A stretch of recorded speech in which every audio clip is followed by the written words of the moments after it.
বিশ্ব সরকার সম্মেলনে আমন্ত্রণ পেলেন ডক্টর ইউনূস।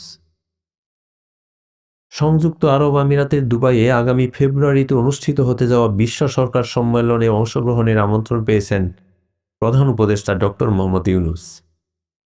বুধবার 22 জানুয়ারি সুইজারল্যান্ডের সুইস শহরে বিশ্ব অর্থনৈতিক ফোরামের বার্ষিক সভার পাশে অনুষ্ঠিত দ্বিপাক্ষিক বৈঠকে অধ্যাপক ইউনূসকে এ আমন্ত্রণ জানান আমিরাতের সংস্কৃতি ও শিল্প কর্তৃপক্ষের চেয়ারপারসন শেখ লাতিফা বিনতে মোহাম্মদ বিন রাশিদ আল মাকতুম। এ বছর 11 থেকে 13 ফেব্রুয়ারি পর্যন্ত বিশ্ব সরকার সম্মেলন অনুষ্ঠিত হওয়ার কথা রয়েছে। বৈঠকে উভয় পক্ষই বিশ্বকে নেতৃত্ব দেওয়ার ক্ষেত্রে তরুণদের সম্ভাবনা নিয়ে আলোকপাত করেছে। বিশ্ব অর্থনৈতিক ফোরামে অংশ নিতে সুইজারল্যান্ডের স্থানীয় সময়ে মঙ্গলবার সকাল 10টায় প্রধান উপদেষ্টা জুরিখে আন্তর্জাতিক বিমানবন্দরে পৌঁছান। প্রধান উপদেষ্টাকে স্বাগত জানান সুইজারল্যান্ডের জেনেভার রাষ্ট্রদূত মোহাম্মদ আরিফুর রহমান।